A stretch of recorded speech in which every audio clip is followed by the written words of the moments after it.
May isang dayuhang babae na narito na humiga sa aking ospital. Palabasin agad yan. Inihagis ni Inang Rosario ang mga gamit ng manugang niya sa sahig ng koridor. Alamin mo ang iyong lugar, Maralita. Hindi ka man makapagbayad ng singil, nagpapanggap ka pang tagapag-alaga. Sa sandaling iyon, nang samahan ng nobya ng anak niya ang panlalait upang palayasin ang manugang, isang dokumento ang lumabas mula sa mga kagamitang naksabok sa sahig at lumutang sa hangin. Ang mapakmataas na biyaynan ay bumaksak kaagad sa sahig. Ano ang nakasulat sa papel na iyon? Ano ang nakbaho na lahat sa loob na 3 segundo? At sa gabi ring iyon sa VIP room numero 404, may mangyayaring nakakagulat na magbabago ngang lahat ng patakaran. Ang lahat ng gustong suportahan si Ana sa kanyang maningning na paghihiganti, mangyaring mag-subscribe at mag-like. Si Ana na nabuwal sa malamig na sahig ng koridor ay matagal na hindi makabangon. Ang magamit na nalaglag mula sa pinunit na bag ay nakakalat pongpun, tila salamin ng kanyang kalagayan, ngunit ang mamatang itinangat ni Ana ay matibay. Ang mapang-abuso na ibinahaging ang biyenan ay tumatawid pa sa kanyang tainga, ngunit pinigilan niya ang sariling magsalita. Huwag mong isiping makikibit ka rito katulad ng linta. Ang boses ni Inang Rosario ay parang pumutol sa koridor. Humihingal, sinipan niyang dulong mamahaling sapatos niya ang lumang maleta ni Ana. Pumutok ang siper ng maleta at ang simpleng mga gamit ni Ana ay nagsabo ng kawawa sa sahig. Alamin mo ang iyong lugar. Wala kang pambayad ng singil. Anong karapatan mo na magpanggap na tagapag-alaga? Kung mayroon kang kahit kaunting konsyensya, naiintindihan mo dapat. Kumapit ka sa aking anak na walang malay para makuha ang insurance pagkatapos. Hindi mangyayari yan. Tigilan mo yang pandarambong na walang katotohanan. Si Ana, nagtitiwang sa mga nanginginig na kamay, ay nagtangkang tumayo. Ngunit sa pagkabigla ay nanghilong ang magabinti at muling napadapa at naupo siya. Itinangad niya ang tingin sa biyenan. Punong kamanda ang kanyang tingin. Sa mga malamig na matang tumitingin sa kanya mula sa itaas, walang kahit bahit ng habak sa manugang. Sa tabi, nakataas ang makamay si Carmela, nakakabit ang kasuotan ng pag-aalaga at may malisyosong ngiti habang pinanonood ang nangyayari.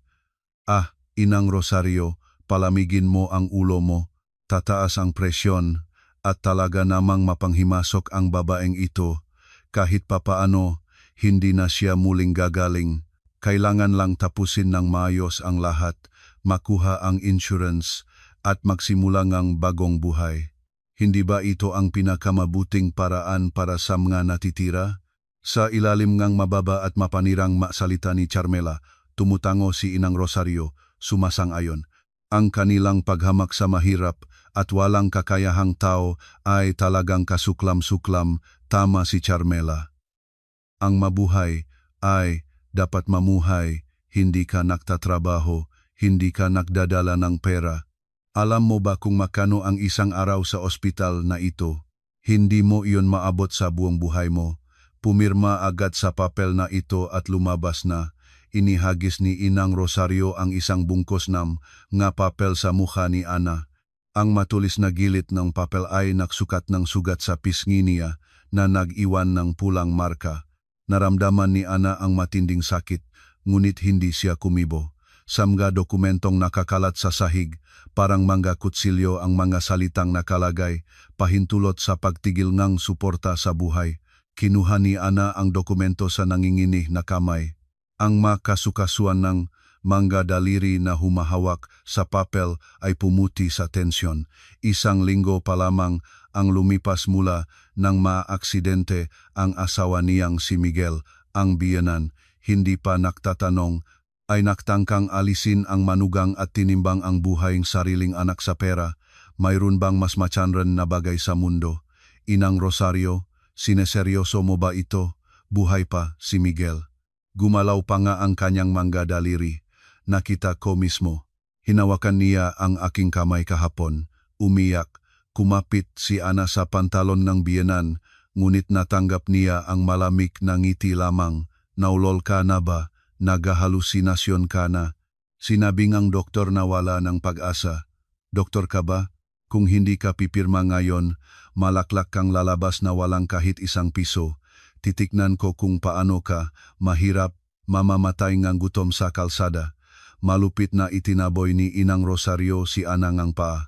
Nang bumaksak ito ng patihaya, umungol ang biyenan at sinara ang pinto ngang silit. Ang lagabong ngang mabigat na pinto ay kumonekto sa koridor katulad ng sentensya ng kamatayan. Mula sa loob ng pinto ay narinig ang malambing na halakha ni Carmela. Ang kanilang ugali, habang nakikipagpalitan sa buhayng tao, ay kasuklam-suklam. Ah, Inang Rosario, napakalaking ginhawa. Ngayong umalis na ang babaeng walang hiya, 500 milyong piso ang nasa bulsa mo na. Tahimik ka. Hindi pa siya pumirma.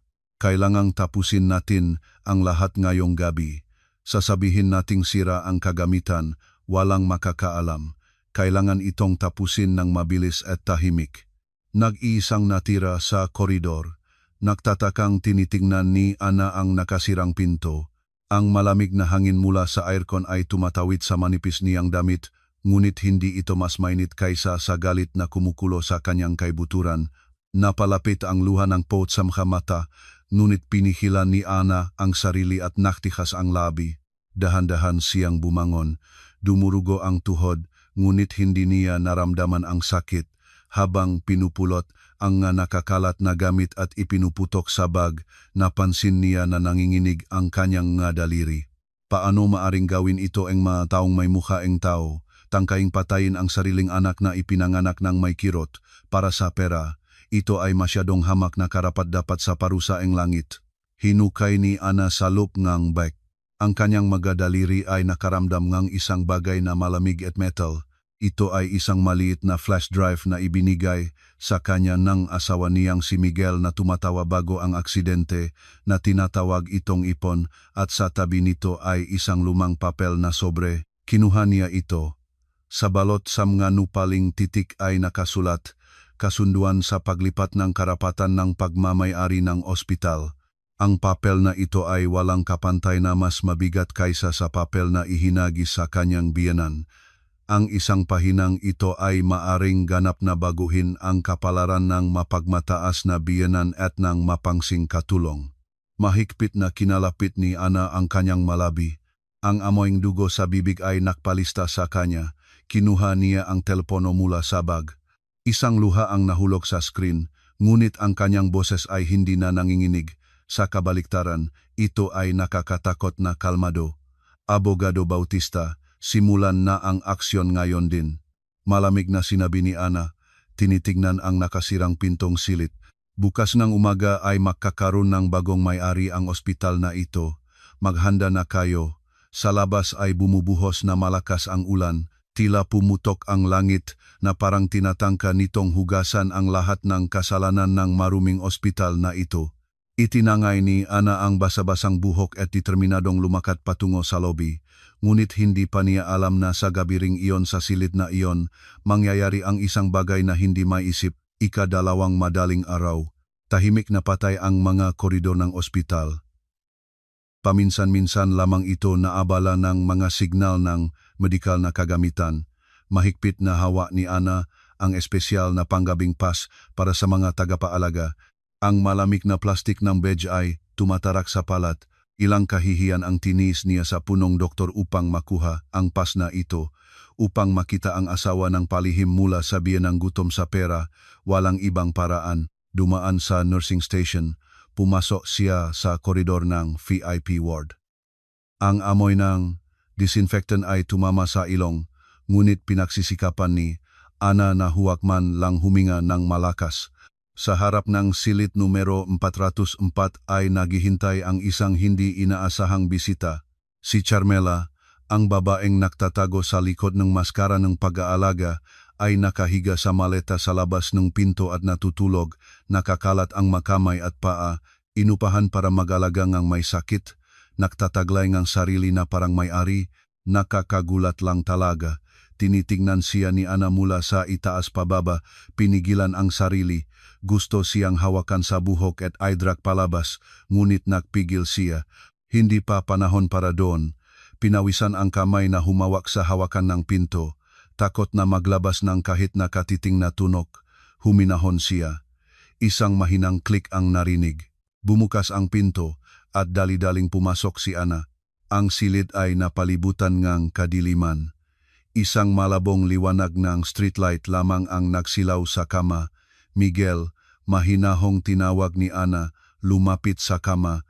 Si Miguel, na may oxygen mask sa mukha, ay nahiga ng walang galaw.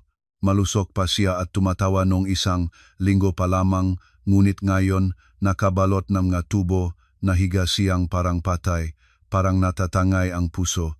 At pagkatapos ay kumutkot ang matalukap ni Miguel, humikap siya ng mahinahon, at pagkatapos ay dahan-dahan, napakadahan-dahan, binuksan ang mga mata. Ang malabong tingin ay unti-unting napunta kay Ana.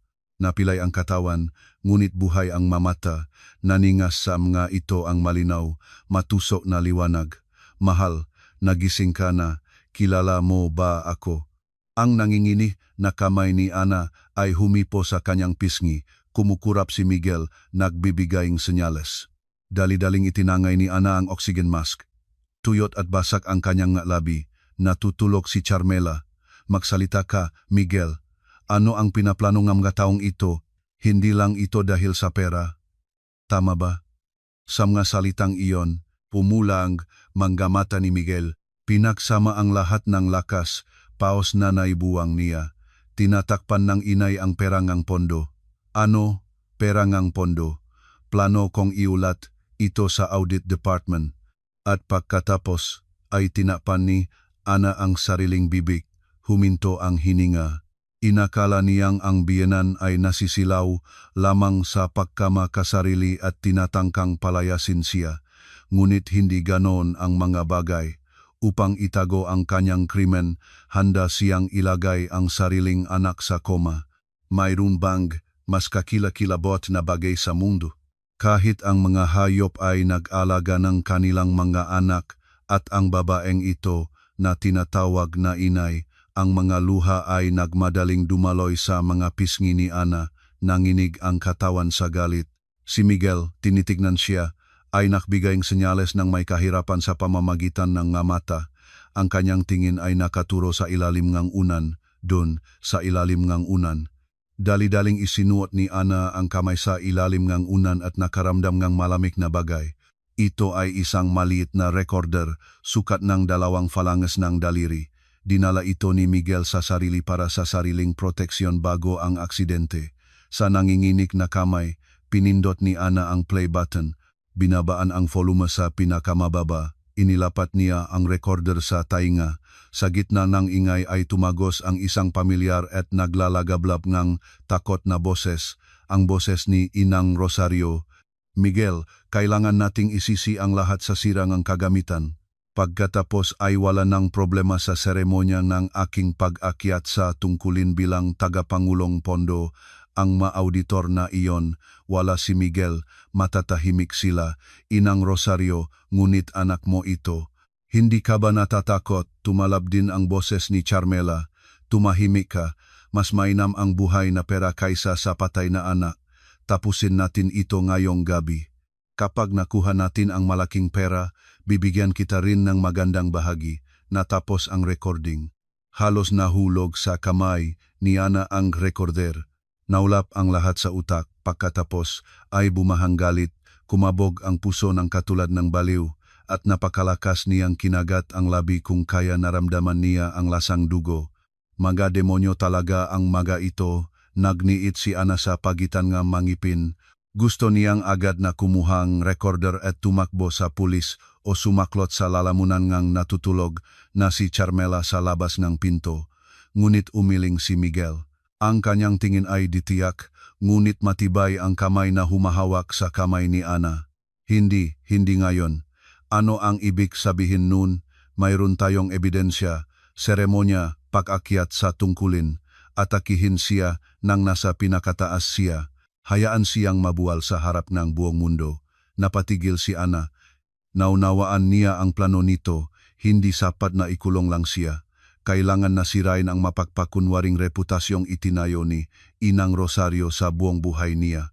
ang imaheng reyna ng pagkawanggawa. Itapon siya mula sa pedestal sa pinakamarilag na sandali, gawing pinakakahiyahiyang ang kanyang pagbagsak. Ito ang tunay na paghihiganti. Sige, gagawin ko ang sinabi mo, itatapon ko siya mula sa pintuan ng langit patungo sa impyerno. Iniyaon ni Ana ang recorder ng malalim sabag.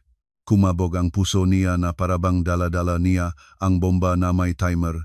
Ngayon ang mabaraha ay nasa kanyang kamay. Hindi nila pinaniniwalaan na ang manugang na tinatangkang yapakan nila ay hawak na sila sa PC. Sa sandaling iyon mula sa koridor ay narinig ang isang mapurol na ingay. Tila si Carmela habang gumugulo sa tulog ay nadabok sa barandilyang maleta. Mabilis na lumalapit ang mayapak patungo sa silid. Tumagas ang malamig na pawis sa likod ni Ana. Kung mahuli sila, tapos na ang lahat. Hindi lamang mawawala ang recorder, manganganib din ang kaligtasan ni Miguel. Dali-daling tinakpan ni Ana si Miguel ng kumot hanggang sa baba at muling isinuot ang oxygen mask. Siya mismo ay nagipon sa upuan, nakatihim ang mukha sa likod, nagpapanggap na natutulog. Kumabog ang puso ng napakalakas kaya natakot siyang marinig ito. Bumukas ang pintong silid. Pumasok si Carmela na gusot ang buhok, humihikap at tiningnan ang silid. Ano pa ang ginagawa mo dito? Sinetihas si Ana ni Carmela sa likod. Nagulat si Ana, ginawang takot ang hitsura niya at itinaas ang ulo. Ay, hindi ka natutulog. Pinakrus ni Carmela ang makamay at sinukat si Ana mula ulo hanggang paa. Pinahalong pagamak at inis ang tingin. Bakit hindi ka makatulog? Swerte mo. Bukas itatapon ka, nagtatanghal ka pa rito, umuwi ka na, mag-impakeng ng gagamit.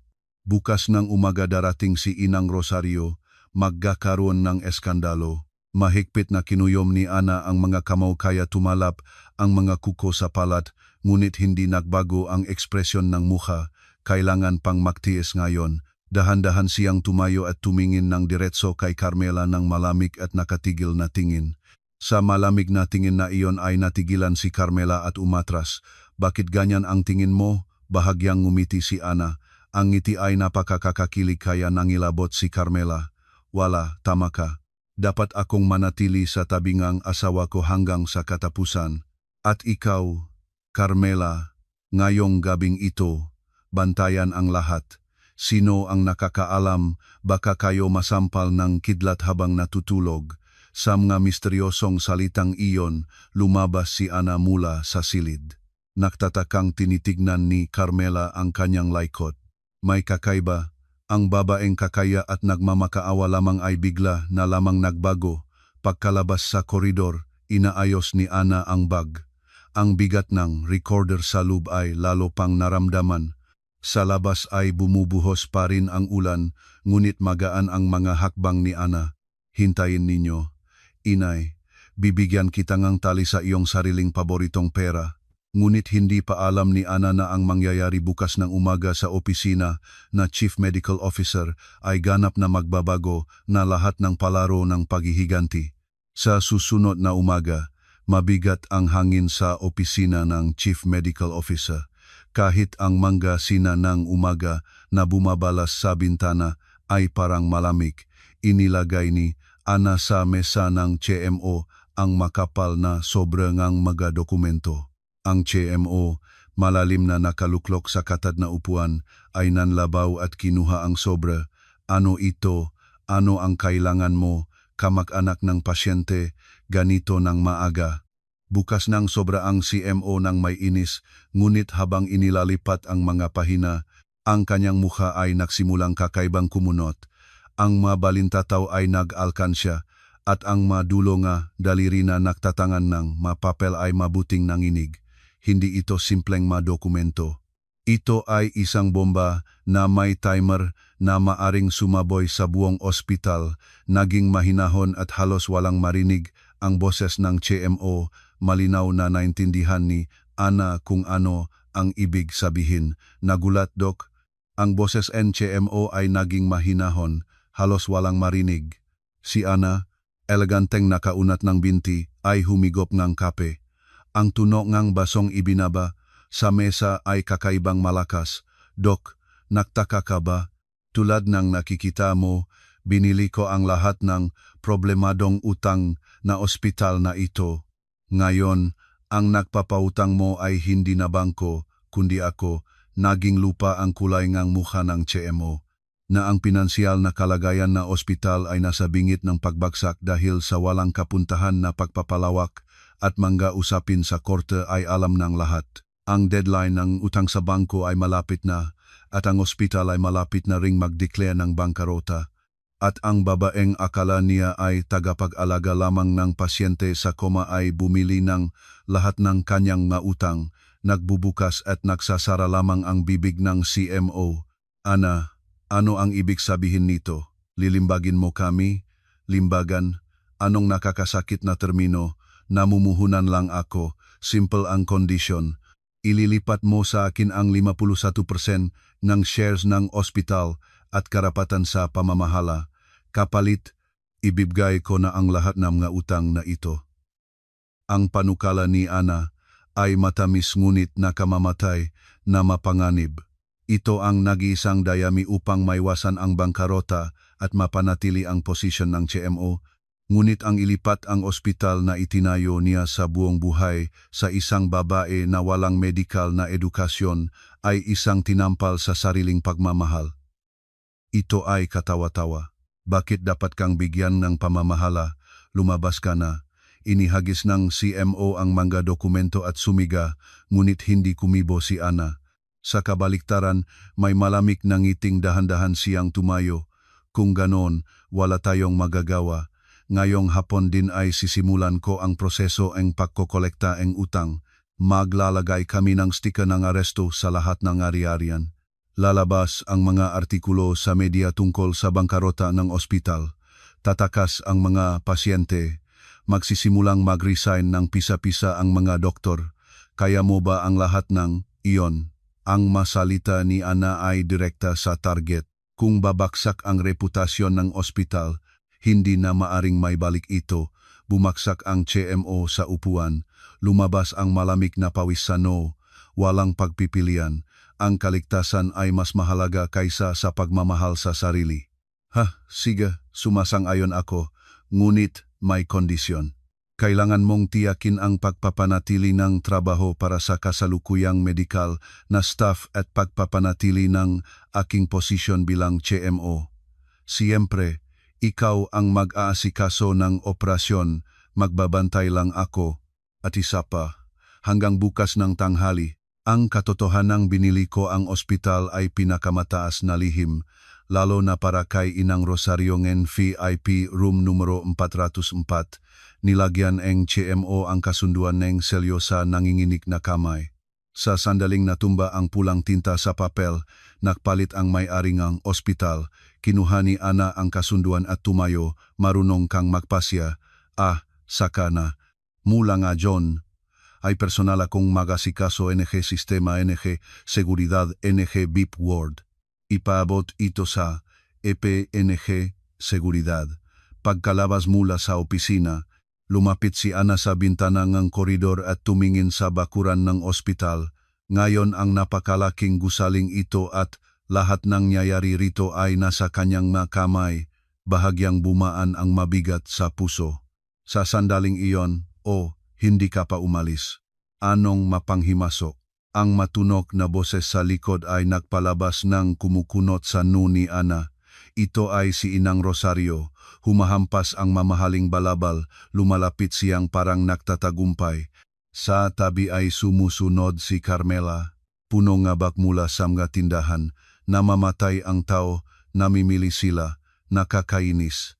Inang Rosario, dumating na kayo. Kaagad na pinalit ni Ana ang ekspresyon ng mukha at nagsimulang gumanap ng papel ng masunuring manugang. Yumuko ayun werga balikat, duwag na sumagot. Dumating na kayo, bukas na aalisin ang bakas mo, nagbabati ka pa, wala kang makukuhang kabayad para sa pag-alis. Huwag mong isiping mapabuti ang iyong kalagayan sa buhay na aking Miguel. Walang katapusan ang pang-abuso ni Inang Rosario. Si Carmela ay sumasang-ayon din. Inang Rosario, huwag maging mahigpit, wala na siyang mapupuntahan, kaya naman kumakapit siya. Sabi nila, wala siyang pamilya, walang mapagtataguan, kiduhan anak. Ang mapanlinlang na halahak nila ay pumuno sa koridor. Mahigpit na kinuyom ni Ana ang makamao. Natumba ang makuko sa mapalad hanggang sa dugo, ngunit nagtiis siya. Kung masusuka ngayon, masisira ang lahat ng plano. Inang Rosario, isusuko ko ang lahat. Kahit umalis akong walang dala, mangyaring hayaan akong manatili sa tabi ni Miguel. Hayaan niyo akong samahan siya sa huling panahon niya, nakiusap si Ana, nagungol si Inang Rosario. Para sa kanya, ang maluhang manugang ay kaawa-awang iyak ng talong. Kinindatan si Carmela, gumawa ngang mapagmataas na mukha. Sige, simula't lumuhod ka, payagan kita hanggang ngayong gabing ito. Dapat may huling pagpapaalam, hindi ba? Ngunit bukas eng umaga, mawawala ka, at walang makakahanap sa iyo. Ang biyenan ay naktatak mismong deadline. Ngayong gabi, ito ang oras na pinlano nilang tapusin si Miguel. O, Inang Rosario, salamat po, maraming salamat. Tumatawa, umalis sina Inang Rosario at Carmela patungo sa silid. Ang tingin ni Ana na sumunod sa kanila ay naging yelo. Wala nang bakas ngang dating pagsunod, malamig na galit lamang. O, ito ang inyong huling gabi, tumawa kayo ng tumawa. Bukas ng umaga ay iyak kayo ng dugo. Kinuha ni Ana ang telepono at nakpadala ng mensahe sa hepeng seguridad. Maghanda na. Ngayong gabing ito ay may inaasahang pag-atake sa pasyente. Maging handa sa pagkolekta ang ebidensya. Dumating ang sagot sa loob wala pang isang minuto, naintindihan. Pinapalakas ang pagbabantay sa buong VIP ward. Huwag mag-alala. Malamig na ngumiti si Ana habang tinitingnan ang screen ng telepono. Sa kwarto ng surveillance, tiyak na ini-record na ang bawat akbang ni Carmela. Perpektong nagtrabaho ang bitag. Sila mismo ang papasok sa hukay na kanilang hinukay. Anong mamasamang loob at kaawa-awang tao. Ngayon ay kailangan lamang i-record ang sandali ng krimen. Ngayong gabing ito, ang ospital na ito ay magiging lugar ng pahuhukom sa kasakiman. Kumagat ang kulok sa malayo. Tila hindi na makayanan langit ang nakasuklam na krimeng ito, nagtitipon ang mabagyo, at sa bagyo ay mahahayag ang tunay na kalikasan ng mahayop. Ang magabintana ng VIP room ay gumagalaw na parabang magsasabasak na. Sa labas ay nagugulo ang bagyo, humahagibis ang hangin at bumubuhos ang malakas na ulan. Sa bawat kulog na tila lulunok sa silid, mapanganib na kumikislap ang mga fluorescent lamp. Ang mapanghamong gabing ito ay parang humuhulan ng darating na trahedya. Nakakulot na parang bola si Ana sa sofa, nakahiga ng walang galaw. Hinila niya ang kumot hanggang sa baba at nagpanggap na mahimbing na natutulog. Ngunit sa katotohanan, lahat ng kanyang ugat ay natatamaan. Kumabog ang puso ng napakalakas sa tainga kaya natakot siyang marinig ito. Sa ilalim kumot, pinawisan ang gamgakamao na mahigpit na kinuyom, natuyo ang galabi, sumama sa lalamunan. Narinig ang bahagyang pagligaw ngang bumubukas na pinto. Halos hindi ito marinig sa ingay ng ulan, ngunit para kay Ana ito ay mas malakas kaysa kulog. Ang malaw na liwanag mula sa koridor ay tumagas sa silid, at dalawang anino, parang mamulto, ay tahimik na dumulas papasok. Ito ay si Inang Rosario na nakasuot ng itim na raincoat at si Carmela na may takot na muka, umiling-iling sa paligid. Sa bawat kidlat, ang maputlang mukha ni Inang Rosario ay kumukulo sa nakakatakot na grimasa na nagpapagawa sa kanya na katulad ng mensahero ng kamatayan. Si Ana, na bahagyang binuksan ang mamata, ay sinubaybayan ang bawat galaw nila. Ang tingin ni Inang Rosario ay nakakabit sa nakahiga sa kama si Miguel. Sa tingin na iyon ay walang pakabahala, walang pagmamahal sa anak, kasakiman at kabaliwan lamang. Idinuktong ng daliri ni Inang Rosario ang malabi, nagbulong ng isang bagay kay Carmela. Nanatiling nakatayo ito sa pintuan, tumitingin sa koridor, naktatayong bantay. Dahan-dahan si Inang Rosario, napakadahan-dahan na lumapit sa kama. Naglakad siya ng maingat kaya natakot, siyang maglabas ng kahit nakatiting na tunog. Ang malamig na kamay ni Nang Rosario ay umipo sa pisngi ni Miguel. Sa haplos na iyon ay napakakilakilabot na halos sumigaw si Ana, ngunit pigil niya ang sarili. Kung makikialam siya ngayon, masisira ang lahat. Kailangan silang mahuli sa pinakakritikal na sandali na may hindi maaring tanggihang ebidensya. Misha, huwag mong sisihin ang inay. Mahinahon na buminulong si Inang Rosario. Sa kanyang boses ay walang kahit bahit ng pagsisisi, pabaya lamang na pagpapaliwanag ng sariling makilos. Mabait kang anak. Tulungan mo ulit ang inay. Ang iyong buhay ay magliligtas ng ating pondo, makbabaho ng ating pamilya. Ang buhay ay dapat mamuhay, hindi ba? Para mabuhay ako, kailangan kang mawala. Matutuwa ka naman sa kabilang buhay na nakikita mong mabuti ang inay, hindi ba? Palitan ang buhay ng anak sa pera at tawaging obligasyon ng pagkaanak. Anong monstrosong pagpapaliwanag? Paano maaring magsalita ang isang ina sa ganoong paraan sa kanyang anak na ipinanganak sa kahirapan? Ang magasalitang mas masahol pa sa hayop ay naangkop ng ganap. Kinalapit ni Ana ang mga labi, pinipigilan ang paparating na galit. Puno ngang dugo ang bibig, ngunit kahit hindi niya naramdaman ang sakit, gusto siyang tumalon at matangay ang kamay ni Inang Rosario, ngunit kailangan niyang magtiis. Sandali pa lang, kaunti pa lang. Inang Rosario, bilisan mo. Wala ng oras. Malapit na ang rounds ng duty doctor, dali-daling bumubulong si Carmela mula sa pinto. Ang kanyang boses ay nanginginig, natakot, ngunit ang kasakiman ay nanalo, at naging kasama siya sa krimen. Kawawa. Tumango si Inang Rosario at malalim na huminga at inilabas ang kamay. Ang nanginginig na mga daliri ay umabot sa power button ng ventilator na siyang tanging ugat ng buhay ni Miguel. Ang medikal na kagamitan, naramdaman ang panganib, ay naglabas ng babala, ngunit ito ay nalunot sa ingay ng ulan. Ang mga mata ni Inang Rosario ay sumusuno ng kabaliwan. Ang madulong ng kanyang madaliri ay halos maabot na ang button. Isang pindutin lamang at ang kondisyon ni Miguel ay magiging hindi na may babalik. Kritikal na sandali, ngunit hindi nila alam na ipinadala ni Ana ang audio recording na iyon sa mga investigador na nakaduty sa labas ng eksaktong 5 minuto na ang nakalipas. Huwag hawakan. Ang boses ni Ana ay pumutol sa kadiliman. Hindi ito sigaw, kundi malamig, matibay at mahinahon na salita. Ngunit ang bigat nito ay mas mabigat kaysa kulok. Kasabay nito, ang nakasirang pintong silid ay bumukas ng parang nagwasak at tumama sa dingding. Sumigaw si Inang Rosario sa sorpresa. Ang kanyang kamay ay natumba sa hangin, hindi nakarating sa button. Nanginig siya ng buong katawan, umatras, at napatampal sa gilid ng kama, natagilid. Natumba si Carmela ng putla, bumaksak sa sahig. Ang mabinti ay nanghina at hindi niya may galaw. Nakatayo sa pinto si Ana na may malamig na tingin. Wala nang bakas ng babae na nagpapanggap na natutulog. Nakatayo siya na katulad ng hukom sa maringal na tindig. Ang gusot na buhok at mga matang punong dugo ay nagpapakita ng kanyang galit. At sa likod niya ay nakatayo ang mga malalakas na guwardiya sa uniforme at mga pulis. Ano ang gagawin ninyo sa pasyente? Itigil ang suporta sa buhay na isang taong buhay.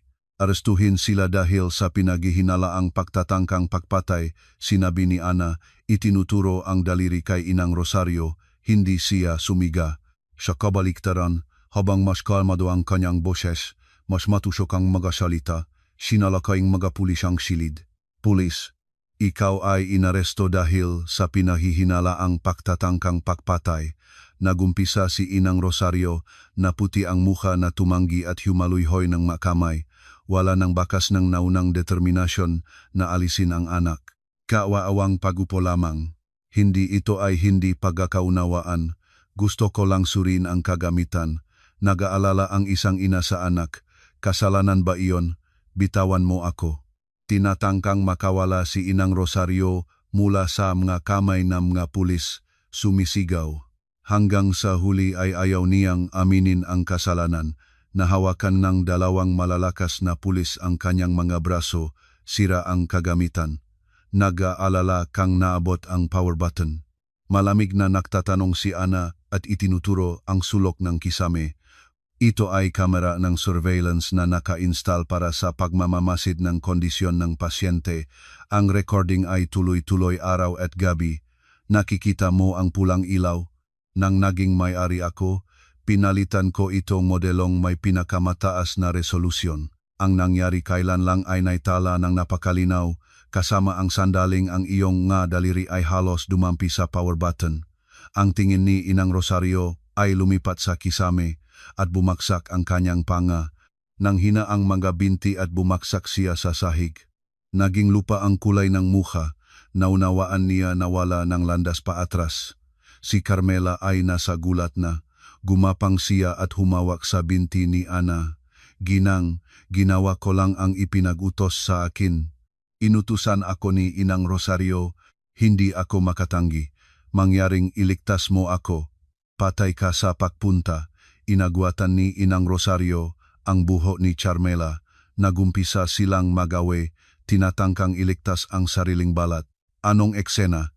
Ayan ang katapatan ng makasabwat na makasama sa kasakiman. Tunay na impyerno, pinahiwalay ng maguwardiya ang maito at itinayo. Dinalawahan sila patungo sa labas, ngunit nagpapatuloy na sumisigaw si Inang Rosario, bitawan ninyo ako. Ako ang magiging chairman ng board ng ospital na ito. Magsisisi kayo sa pagipo sa akin, kayo ay tapos na, ngunit walang nakikinig sa kanya. Ang kanyang boses ay kumalat na walang laman sa koridor, malamig na tinitingnan ni Ana ang kanilang likuran. Ang mabigat na pasan sa puso ay sa wakas ay bumaan. Ngunit hindi pa ito ang katapusan. Ito ay simula pa lamang. Lumapit si Ana sa kama. Si Miguel ay nakahiga pa rin na may saradong nga mata, ngunit sa mga sulok ng kanyang nga mata ay kumikinang ang maluha.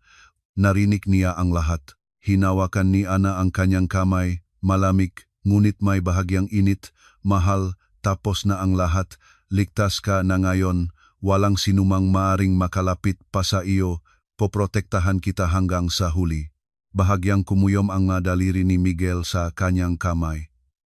Ito ay tanda ng pasasalamat. Simula nang lumabay ang ulan sa labas. Ang umaga ay dahan-dahang pumapalit sa bagyo. Malapit na ang katapusan ng mahaba at madilim na gabi. Sa VIP room ay nananaig ang tensyon. Ang tiwala at malakas na boses ng pulis ay nagpatigil sa lahat. Ang pulis ay propesyonal na nagkordon sa lugar ng pangyayari at pinahiwalay sina Inang Rosario at Carmela. Ang kapaligiran ay katulad ng crime scene. Ngunit hindi sumuko si Inang Rosario. Nanginginig katulad ng dahon ng alder, tinanggihan niya ang lahat hanggang sa huli. Ang kanyang muka ay kumunot hindi sa takot kundi sa galit. Ano? Pagtatangkang pagpatay. Sino ang tatangkang manakit ng aking anak? Gusto ko lang suriin ang kagamitan, tila sira ito. Inayos lahat ng babaeng masamang loob na manugang na ito upang laitin ako. Itinuturo ni Inang Rosario ang daliri kay Ana. Sumisiga, kawalang-galang na lumakpas sa lahat ng hangganan, ngunit hindi kumibo si Ana. May malamig na ngiti na itinangad niya ang tablet. Para manlait, kailangan din ng talino. Pinindot ni Ana ang play button at sa screen ay nagbukas ng detalyado ang kamakailan lamang nangyaring eksena. Umiling-iling si Inang Rosario. Pagkatapos ay walang pag-alangan na inaabot ang kamay sa power button ng ventilator. Si Carmela ay nakatatayo nakbantay sa pinto, nakmamadali sa kanya. Ang video mula sa kamera na may mataas na resolusyon ay hindi nagsisinunggaling. Ang kamera ay nag-close up sa daliri ni Inang Rosario na nakatutok ng eksakto sa button at kahit ang kanyang pagbulong ng hindi mo sisisihin ang inay ay nakikita. Ano ito? Peke ito. Paano mo nangahas na mag-surveillance sa biyanan? Sumigaw si Inang Rosario na lupa ang mukha. Nanginginig ang magakamay niya. Tinitignan niya ang screen, ngunit hindi makahanap ng salita para mapatunayan ang sarili. Hindi ito nakatagong kamera. Lahat ay naitala sa opisyal na tsamra sa koridor at body cameras ng seguridad.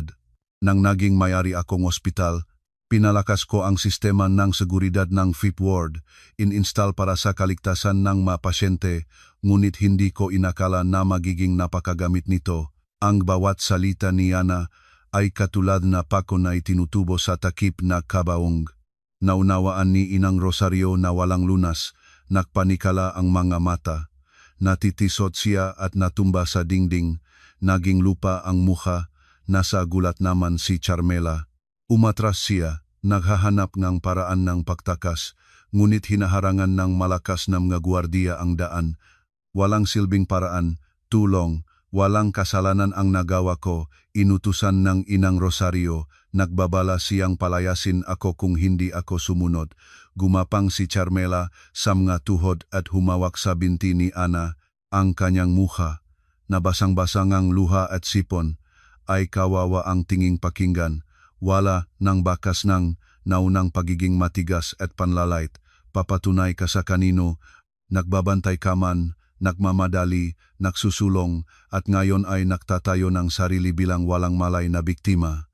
Huwag bigyang katwiran ang krimen sa kahirapan. Maraming tao sa mundo ang namumuhay sa pangangailangan, ngunit hindi lahat tulad mo, naglalaro ng buhay ng iba. Ang boses ni Ana ay mahinahon, ngunit matibay. Nanginig ang mga labi ni Carmela, hindi makabuka ang kahit salita. Totoo ang bawat salita. Dinala rin ng mapulis si Carmela. Nahuli nilang huli ang pagkakaunawa na ang katapusan ng kasakiman ay pagkawasak. Sa silid ay natira sina Ana at Miguel. Maingat na pinunasan ni Ana ng basa-basang tuwalya ang nong asawa. Tila pagod si Miguel matapos ang napakalaking pagtitiyak, ngunit may ginhawa sa kanyang mukha na parabang naibaba na ang mabigat na pasanin. Mahal, mahusay ka. Tapos na ngayon ang lahat. Walang sinumang maaring makalapit pa sa iyo. Poprotektahan kita hanggang sa huli. Mula sa sulok ng mata ni Miguel ay dumulas ang isang luha. Pinunasan ito ni Ana at mahigpit na hinawakan ang kamay ng asawa. Malamig, ngunit may hayag na init. Parang nagsasabi na mayroon pang pag-asa na magsisimula muli ang lahat. Sa labas, tumigil na ang ulan. Sa gitnang nga ulap, bumabalas ang maunang sinang nga araw. Malapit na ang katapusan ng matagal at madilim na tunnel. Sa koridor ay nahari ang nakapaligid na katahimikan. Ang paminsan-minsang hagot ng mga gulong ng wheelchair ay kakaibang mapanganib na narinig. Sa VIP room, sinadya ni Ana na iyon ang loudspeaker ng telepono. Nakpapanggap siyang nakaupo sa tabing ang kama, ngunit sa katotohanan ito ay pain para kay Carmela na nakahiga sa sofa.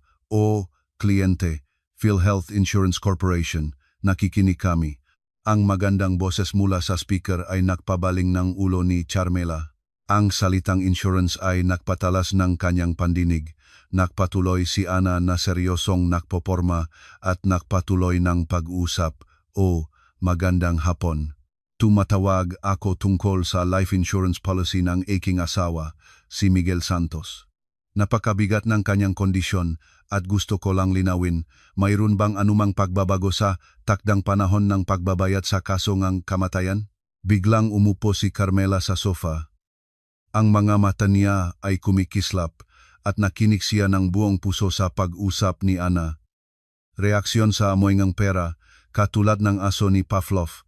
Si Ana, napansin sa dulong mata ang masakim na tingin niya ay nakatawang lub. Ang pain ay nailabas na. Nagabang na lamang itong kumain. O, kliyente, sinuri ko ang kondisyon ng polisa. Kung ang death certificate ay hindi ipapasabago matapos ang linggong ito, maring may mga suliranin. Ang takdang panahon ng espesyal na provision ng kasunduan ay malapit na mawalan ng bisa.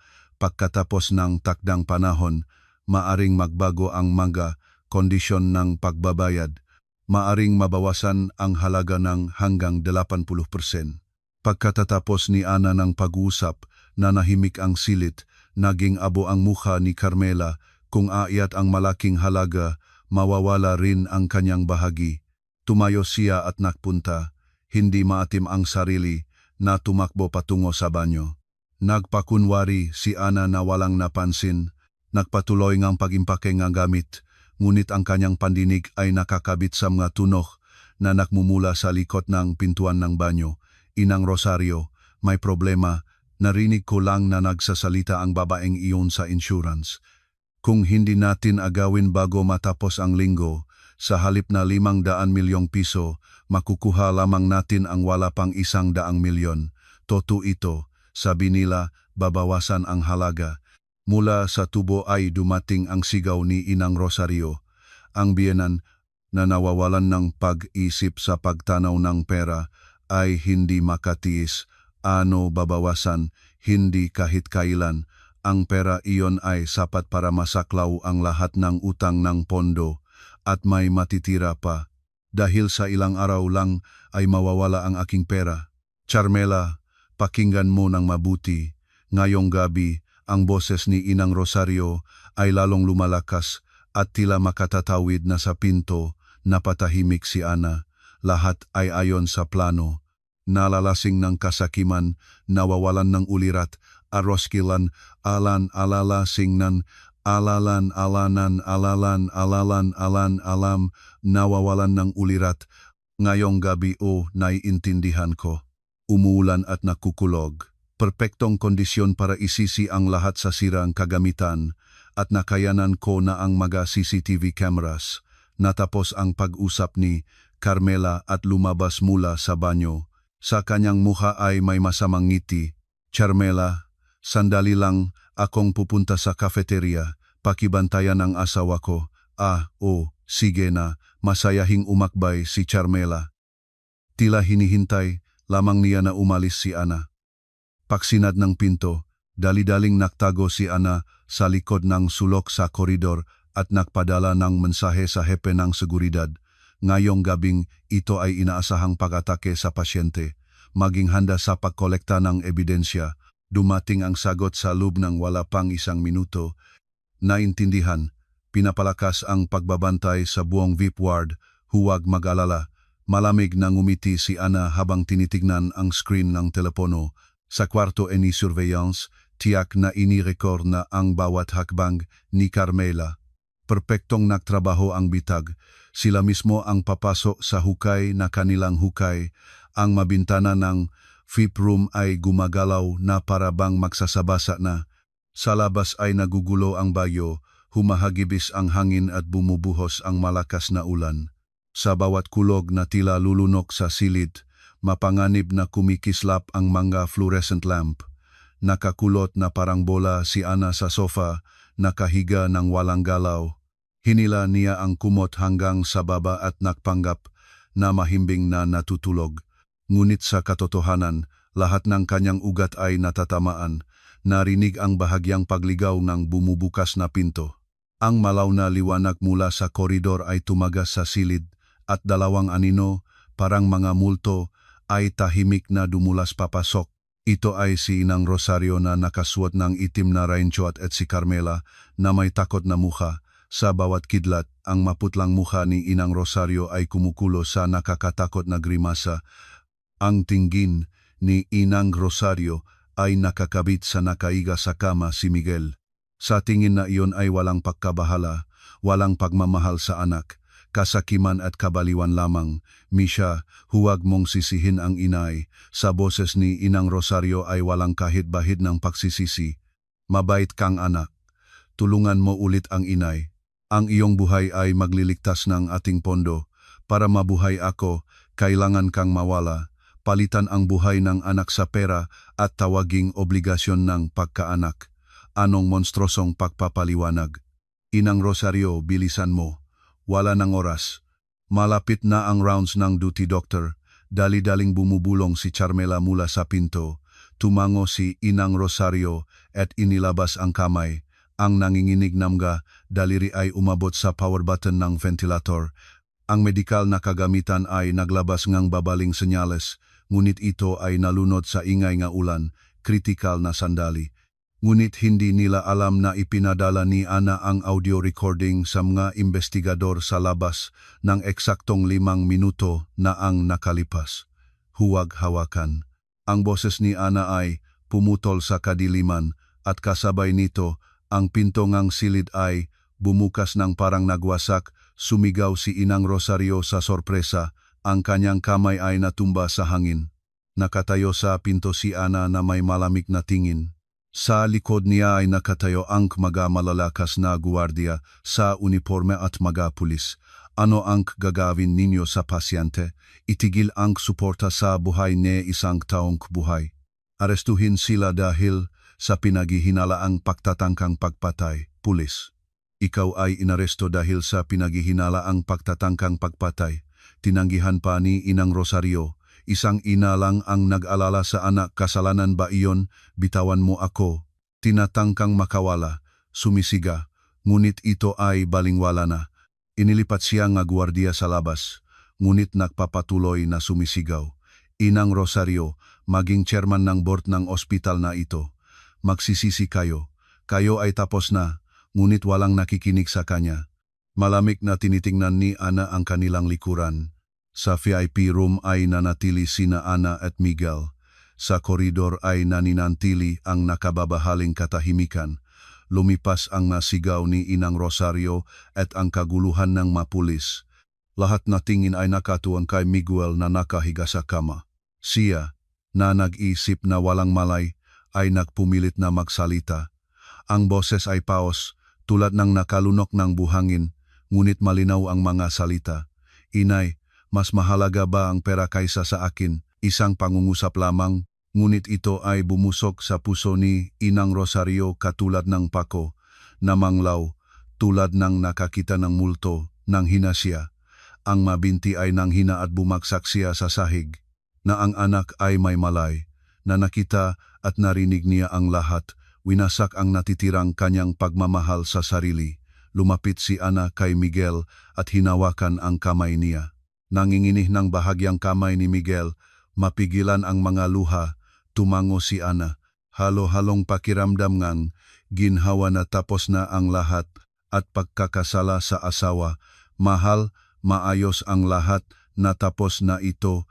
Itinayo nga pulis si Inang Rosario. Hindi na siya lumalaban. Gaya ngang basang manika, pinalipas niya ang sariling dalhin. Hinihintay siyang malamig na bilangguan at pagkapit diwa mula sa pagtangging sariling anak, ngunit ang tunay na paglilitis ay malapit pa. Isang salitang bibigkasin ni Miguel ang magtatapos sa trahedyang ito. Sa silid ay nanahimik ng patay. Lumipas ang masigaw ni Inang Rosario at kaguluhan ng mga pulis. Lahat ng tingin ay nakatuon kay Miguel na nakahiga sa kama. Nagpumilit siyang gumalaw na parabang tinatangkang isulong ang bato. Nanginginig ang makalamnan ng lig na maga ang mga ugat. Ito ay desperadong pagtatangka na ikiling ang ulo. Ang tanawin ay nagpigil ng hininga ng lahat, ngunit hindi siya tumigil. Ang kanyang tingin ay dahan-dahan, ngunit walang tigil na tumigil kay Inang Rosario. Sa tingin na iyon ay hindi lamang galit. Halo-halo ang malalim na pagkadismaya at pagtataksil mula sa pagkaunawa na tangkain siyang patayin ng sariling ina at kalungkutang hindi maaring ipahayag sa salita. Misha, buhay ka palang buhay. Ang boses ni Inang Rosario ay naging mahinahon, halos walang marinig. Nanginginig ang kanyang malabi, nausok siya. Ang pinakakahiyahiyang sandaling kanyang buhay ay nangyari sa harap ng taong pinakahindi niya nais na makita ito. Humihinga si Miguel nang mabigat sa oxygen mask, nagsalita. Ang boses ay paos, ngunit nagyaning ng buong silid ang masalita. Inay, mas mahalaga ba sa iyo ang pera kaysa sa akin? Ang tanong ni Miguel ay tumambok sa puso ni Inang Rosario gayang martilyo.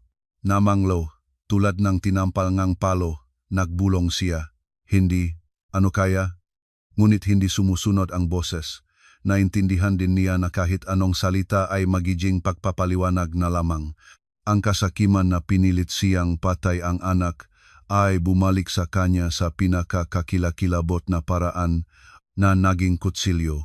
Ibinaba ni Inang Rosario ang ulo, hindi niya matanaw sa mata ang anak, buong buhay niya ay humugon sa pra, ngunit ang kabayaran ay ang pagtanggi ng sariling anak. Gaano ito kahirap at katanga. Ang mga balikat ay nanginig sa walang tunok na pagiyak, ngunit kahit ang mga luha ay parang peke. Hindi na tumingin si Miguel sa ina, ibinalik niya ang ulo kay Ana. Ang kanyang tingin ay nagsasabi, tapusin mo na ito. Ayaw na niyang makita ang kasuklam-suklamang bagay na ito, hinihiling na wakasan ang impyernong sitwasyong ito, Mapigilan ang maluha, tumango si Ana, nagbigay siyang senyales sa mga pulis at hinawakan nila si Inang Rosario sa mga braso at sa pilitang itinayo. Bitawan ninyo, paano mo ako pinalaki? Misha, hindi ka makapaganon sa akin. Ginawa ko ang lahat para sa iyo, sumisigaw si Inang Rosario habang dinala siya. Hindi inisip ang kanyang krimen hanggang sa huli ay sinisi ang anak at binalewala ang sarili. Hindi ang anak ang nakpabaya sa magulang, kundi ang magulang ang nakpabaya sa anak, ngunit siya lamang ang hindi naiintindihan ito. Tumahimik ka, huwag nang higit pang ikahiya ang sarili. Wala kang karapatang magsalita tungkol sa karapatan ng pagkamagulang. Isang salita ni Ana at ang masigaw ni Inang Rosario ay lumipas sa dulong koridor. Ang kanyang maningning na buhay ay natapos. Sa sulok ng silid ay nanginginig si Carmela, palihim na tinitingnan si Ana. Nang maalis si Inang Rosario, naiintindihan niya na susunod na siya. Ginang, totoo namang ginawa ko lang ang ipinag-utos. Mayroon akong may sakit na ina at mga nakababatang kapatid sa bahay. Mangyaring maging maawain. Malamig na itinangay ni Ana ang kamay ni Carmela at yumuko, direkta siyang tumingin sa mata, walang kasalanan. Nagbabantay, nagmamadali, nagsusulong, at ngayon ay nagtatayo bilang walang malay na biktima, huwag bigyang katwiran ang krimen sa kahirapan. Maraming tao sa mundo ang namumuhay sa pangangailangan, ngunit hindi lahat, tulad mo, naglalarong buhay ngang iba. Mahinahon, ngunit matibay ang boses ni Ana, nanginginig ang magalabi ni Carmela, hindi makabukang kahit salita. Totoo ang bawat salita. Dinala rin ni mga pulis si Carmela. Huli na nila napagtanto na ang katapusan ng kasakiman ay pagkawasak. Sila ay naging patunay na may kabayaran ang lahat. Sa silid ay natira sina Ana at Miguel. Maingat na pinunasan ni Ana ng basa-basang tuwalya ang nong asawa. Mahal, mahusay ka. Tapos na ngayon ang lahat. Wala nang sinumang maaring makalapit sa iyo. Poprotektahan kita hanggang sa huli. Mula sa sulok ng mata ni Miguel ay dumulas ang isang luha. Pinunasan ito ni Ana at mahigpit na hinawakan ang kamay ng asawa. Malamig, ngunit may hayak na init. Sa labas tumigil na ang ulan. Mula sa mga ulap bumabalas ang maunang sinangang araw. Malapit na ang katapusan ng mahaba at madilim na gabi. Kinabukasan, ang lobby ng ospital ay katulad ng palakasan. Ang Inang Rosario, pansamantalang pinalaya sa bail, ay lumabas na gusot ang buhok at nagwaldas ng eskandalo. May mga galit na mata, sumisigaw sa buong lobby, nagpapanggap na inosenteng biktima ng kalapastanganan. Tawagin ang CMO. Nasaan siya nagtatago? Paano niya naglakas-loob na mag-install ng kamera sa silid ng aking anak? Kumukuhang kamao sa reception desk. Ang makawani sa takot ay umurong. Si Carmela ay sumasang-ayon din, walang kahihiyang nagpapanggap na nasaktan. Tama, hindi makatwirang inakusahan kami, lahat ng ito ay itinayo ng manugang na iyon. Ang mapasyente at kanilang makamag-anak na dumadaan ay nagtitikim ng dila. Balo na ba, nagbubulong sila. Ngunit hindi ito pinakialam ni Inang Rosario. Sumisigaw siya ng lalong malakas, hindi naiintindihan na inilalabas niya sa publiko ang sariling kahihiyan. Sa sandaling iyon, hanap mo raw ang CMO, ang malamig at maliwanag na boses ay kumakalat sa lobby, nagbabanta ang tono, lahat ng tingin ay lumipat sa pinagmulan ng tunok. Ito ay si Ana. Hindi sa lumang maong, kundi nakaswot energy eleganteng business suit. Nakaayos ang buhok, tuwid ang likod. Sa likod niya ay nakatayo ang CMO at mamiyembro ng board. Mula sa nakmumula sa kanya na aura ng kapangyarihan huminto ang buong lobby. Nagulat si Inang Rosario at umatras. Hindi niya maaring isipin na lalabas ang manugang sa ganitong kayusan, ngunit pagkatapos ay kumunot ang mukha niya sa galit. Paano ka naglakas-loob na itaas ang ulo? Inupahan mo ang CMO para laitin ako. Agad na sumunod, lumuhod at humingine ka patawat. Natigil ang hangin sa lobby. Walang huminga. Hindi kumibo si Ana. Ngumiti, iniabot kay Inang Rosario ang folder nga dokumento. Malaking kamalian ang inyong pagkakaunawa. Bukod pa rito, wala nang kagustahang tawaging inay, Inang Rosario, tingnan ito. Kinuha at binukla ni Ana ang isang dokumento. Malinaw na nakikita ang mamalalaking titik, kasunduan sa paglipat ng karapatan ng shares. Pinunasan ni Inang Rosario ang mga mata at maingat na tumingin sa dokumento at bumuka ang panga niya. Nangginig ang mga kamay, nagpabot-abot ang mga balintata tulad ng salindol. Ano ito? Paglipat ng shares, 51%. Tama, kahapon ay binili ko ang ospital na ito. Ngayon ako ang pinakamalaking shareholder at tunay na may-ari. Kahit ang CMO ay wala pang magagawa nang wala ako, tumango ang CMO bilang pagpapatunay ng magsalita ni Ana, halos nabuwal si Inang Rosario. Ang ospital na desperado niyang gustuhin, ngayon ay nasa mga kamayng manugang. Gusto niyang maniwala na ito ay masamang panaginip, ngunit malupit ang katotohanan. Ang manugang na kanyang hinihamak ay naging haringang sitwasyon. Hindi maari, saan ka kukuhang pera, mahirap ka, wala ka pangang pamilya. Pagka ito, sumisigaw si Inang Rosario, tinatanggihan ang katotohanan, ngunit hindi natinag ang tingin ni Ana. Huwag nang mag-alala sa aking pera, at ngayon ay tigilan ang pag-away sa aking ospital at umalis. Ang lugar na ito ay para sa mga pasyente, hindi para sa mga nagwawaldas. Nagbigay senyales si Ana sa EPNG Seguridad, kaagad na tumugon ito, seguridad, ilabas sila ng maayos nang hindi maabala ang mga pasyente. Opo, Ginang Chairman, malakas na sumagot ang GPN Seguridad. Malakas na hawa ng mga guardia sina Inang Rosario at Carmela sa mga braso, magalang ngunit matibay. Bitawan ninyo ako ang may-ari ng ospital na ito. Lahat ng ito ay hindi.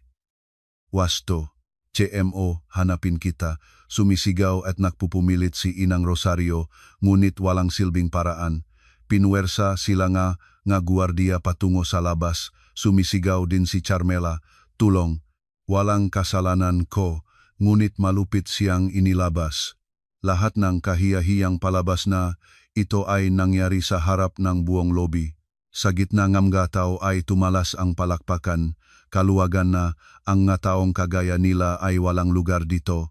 Narinig sa lahat ng sulok, ito ang mga napahirapan ng pagmamahal sa sarili ni Inang Rosario. Makikita ang nahulog sa lupa matapos itapon sa mga salamin na pinto si Inang Rosario. Punong putik umiyak siya. Para sa isang babaeng buong buhay ay humamak sa iba, masyadong kaawa-awang katapusan. Ganti, lumayo si Ana. Hindi sila karapat-dapat sa kahit isa sa kanyang tingin. Ang GMO at mga miyembro ng board ay may paggalang na yumuko. Tumango si Ana at kumpiyansang lumakat sa lobby. Dok, mula ngayon ay ganap na binabago natin ang mga prinsipyo na operasyon na ospital. Pasyente ang una, paggalang sa buhay. Ito ang aking pilosopiya ng pamamahala. Huwag itaboy ang mga pasyente na walang pera at huwag dalhin sa despasyon ang makamag-anak ng pasyente at pangalagaan ang pagpapabuting ang kondisyon ng paggawa para sa mga kawani. O, naiintindihan ko. Lahat ay gagawin ayon sa inyong tagubilin, Ginang Chairman, sumagot ang CMO, pumapatang malamig na pawis, ngumiti si Ana at pumasok sa elevator. Ang mabalikat ay tila mas magaan. Sa araw na iyon, nakita ng mundo kung sino ang tunay na hari. Ngunit hindi basta susuko si Inang Rosario. Pagkalipas ng ilang araw, gaganap pa siyang kanyang huling trumpo at hindi pa niya malalaman na ang trumpong iyon ay magiging pako sa sarili niyang kabaong. Pagkalipas ng ilang araw, ang banquet hall ng hotel ay nasa bingit ng kaguluhan. Ito ang araw ng seremonya ng pag-akyat sa tungkulin bilang chairman ng pondo. Si Inang Rosario, sa kabilang lahat na akusasyon, ay walang kahihiyang nag-organisa ng okasyon.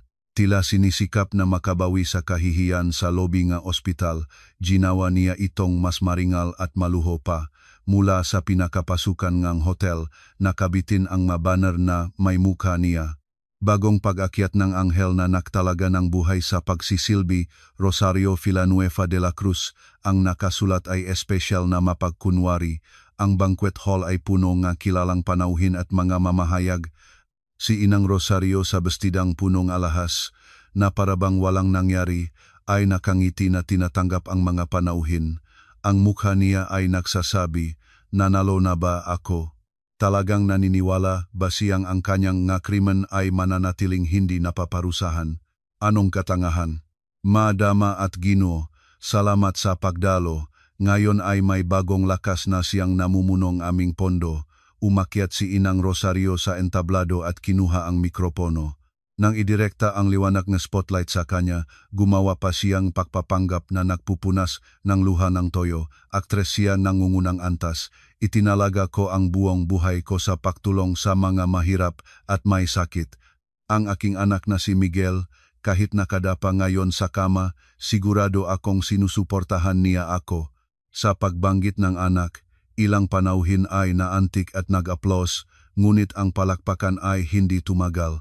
Ang napakalaking screen sa likod niya ay kumislap at bigla na lamang nagbago ng larawan. Sa halip ng congratulatory video, lumabas ang isang katulad ng emergency news bulletin, makapal na headline. Inilalabas ng pulisya ang mga resulta ng investigasyon sa pagnanakaw sa Charitable Foundation at video ng press briefing sa PNP. Sa screen ay lumabas ang mga accounting books na may datos ng pagnanakaw, listahan ng dummy accounts, lahat ng nakolekta ni Ana, hindi maaring tanggihang ebidensya. Humugon ang hall. Ano ito? Pagnanakaw? Scammer pala siya. Ang mabulong, tulad ng alon, ay kumalat sa hall. Ano itong kababawan? Agad itong patayin. Sino ang gumawa nito? Sumigaw si Inang Rosario sa gulat. Ngunit hindi huminto ang video. Sa kabaliktaran, naging mas malakas ang tunog. Ngayon ay tumalab ang audiophile. Miguel, kailangan nating isisi ang lahat sa siraeng kagamitan. Pagkatapos ay wala nang problema sa seremonya nga aking pag-akyat sa tungkulin bilang chairman ng pondo. Ito ang boses ni Inang Rosario. Ang kanyang pakikiusap upang patayin ang anak ay kumakalat sa buong hall. Ang matao ay nagulat. Ang reyna ang pakawanggawa ay naktangkang patayin ang sariling anak dahil sa pera. Ang hall na nabalutan ng sindak ay biglang naging kaguluhan. Diyos ko, hindi tao ang katulad niya. Paano maring ganon ang isang ina sa anak? Bumulas ang flash ng kamera tulad ng ulan kay Inang Rosario. Inang Rosario, ang boses ba ito ninyo? Kinikilala ba ninyo ang akusasyon ng pagtatangkang pagpatay? Bumaksak ang matanong. Si Inang Rosario na abo ang mukha ay umatras. Hindi, lahat ng ito ay kalapastanganan. Alam ba ninyo kung sino ako? Sumisigaw siya, tinatangkang takpan ang screen, ngunit huli na. Ang kanyang bastos na muka ay nailantad sa buong mundo. Sa sandaling iyon, bumukas ang mapintong banquet hall. Lumipat ang lahat na tingin sa pintuan. Pumasok si Ana, nagtutulog nag-wheelchair. Sa wheelchair ay nakaupo si Miguel. Hindi pa siya ganap na gumaling, ngunit maayos siyang nakasuot ng suit. Ang kanyang tingin ay malakas gaya ng hindi pa dati. Sa hal ay nanahimik ng patay, kahit ang pahinga ay hindi marinig. Lahat ng ito ay totoo, sinabi ni Miguel sa mikropono. Ang kanyang boses ay nanginginig, ngunit malinaw ang pagkakabikas. Ang aking ina. Hindi. Si Rosario Villanueva de la Cruz ay walang karapatang maging chairman. Nagnakaw siyang pondo at, upang itago ang krimen, nagtangkang patayin ako, ang kanyang sariling anak. Inulat ni Miguel ang katotohanan ito na gumulat sa hall. Bumaksak si Inang Rosario sa sahig. Tumingin siya sa anak, ngunit lumayo si Miguel na may malamig na tingin. Inay, tama na. Kaya ba ang pera na mahalaga, mas mahalaga kaysa sa anak? Sa tanong ni Miguel ay hindi sumagot si Inang Rosario. Nakaupo lang siya sa sahig at walang pagmamalaki na tumingin sa kawalan. Ang maskara ng banal na babae na suot niya sa buong buhay ay nakawatak-watak. Sa sandaling iyon, pumasok ang mapulis sa hall. Sa pagkakataong ito ay opisyal na grupo ng investigasyon na may waran ng pag-aresto de la Cruz Rosario. Batay sa warrant, ikaw ay inaresto sa akusasyon ng malaking pagnanakaw at pagtatangkang pagpatay. Nagpakita ng warrant ang pulis at nag-click ang mga poses. Ang malamig na klik ng metal ay gumambala sa katahimikan. Hindi na lumalaban si Inang Rosario, naunawaan niya na tapos na ang lahat. Gayang walang buhay na manika, pinalipas niya ang sariling dalhin. Ang tile ng kanyang maluho na bestida ay nahila sa sahig, anong kahiyahiya at nakakabawas ng dignidad na katapusan. Ang matao, habang tinitingnan ito, ay naktitikim ng dila, walang naawa sa kanya. Sa kabaliktaran, lahat ay nakaramdam ng ginhawa. Ito ang kahiyahiyang katapusan para sa mga nasisilaw ng kasakiman. Inilagay ni Ana ang kamay sa balikat ni Miguel. Siya, na ibinaba ang ulo, ay tahimik na umiiyak. Anong pakiramdam ng isang anak na nakpadala ng sariling ina sa bilangguan? Ngunit ito ay katarungan, masakit na pagpili para sa pagpapanumbalik ng katotohanan. Umalis sila sa maingay na banquet hall. Sa gabing langit ay maliwanag na nagliliwanag ang mga bituin. Pagkatapos ang bagyo ay espesyal na malinaw at maliwanag ang langit. Ngayon ang lahat ng madilim na ugnayan ay naputol na, bukas na bagong landas sa harap nila, natitira ang mga sugat, ngunit magkasama nila ang lahat ay malalampasan. Lumipas ang isang taon. Ang nakakatakot na gabi sa VIP room numero 404 ay naging malabo na lamang na alaala, ngunit ang aral na itinuro nito ay binago ang buong ospital. Naging mahusay na tagapamahala, si Ana, pagkatapos ang kanyang pagdating, muling bumuhay ang ospital sa ilalim ng motto na pasyente ang una. Wala ng kasong pagtangging tulong dahil sa kawalan ng pera at ang mga mukha nga makawani ay kapansin-pansing naging maliwanag. Sa lobby ay lumabas ang isang tablet na may panunumpa na igalang ang buhay. Ang katapatan nito ay pinahahalagahan. Ang reputasyon ng ospital ay lumalaki araw-araw at walang katapusang pasasalamat ng pasyente. Ang kapalaran naman ni Inang Rosario ay malungkot. Sa pagtatangkang pagpatay at pagnanakaw ay nasentensyahan siyang 10 taon ng pagkakabilanggo. Sa halip ng mamahaling balabal ay naksuot siyang madamdaming pananamit sa bilangguan at nanganda sa nag-iisang selda. Walang bisita sa kanya, walang nakpadalang pera. Kawawa-awang kapalaran. Si Carmela, bilang kasabwat, ay napunta rin sa bilangguan. Natural na katapusan para sa mga nasisilaw ng kasakiman at nagnasang gumawang rimen. Naging buhay na patunay sila na may kabayaran ang lahat.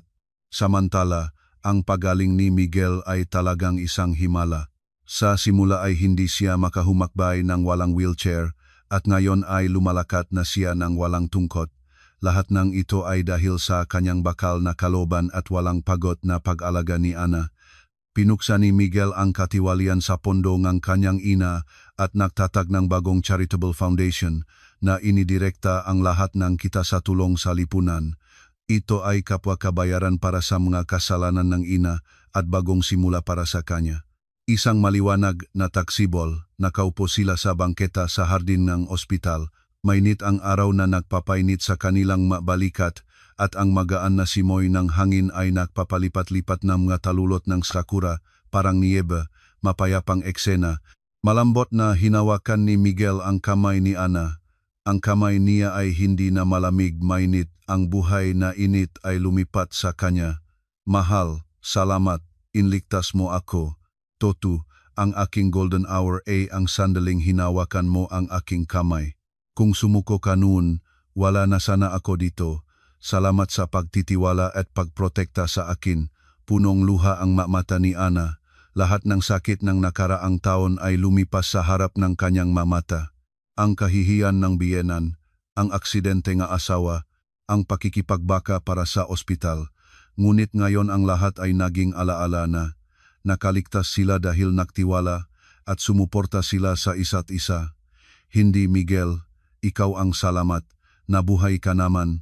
Ngayon ay magsosimula tayong mabuhay ng tunay, mag-aalaga sa isa't isa, mamahalin ng simple at paggatao. Ngumiti si Ana bilang tugon. Ang kanyang ngiti ay mainit pa sa sinangang taksibol. Ngumiti rin si Miguel bilang tugon. Ang kanilang halahak ay kumakalat sa hardin. Sa halahak na iyon ay umaasa na may kakayahang malampasan ang anumang kahirapan.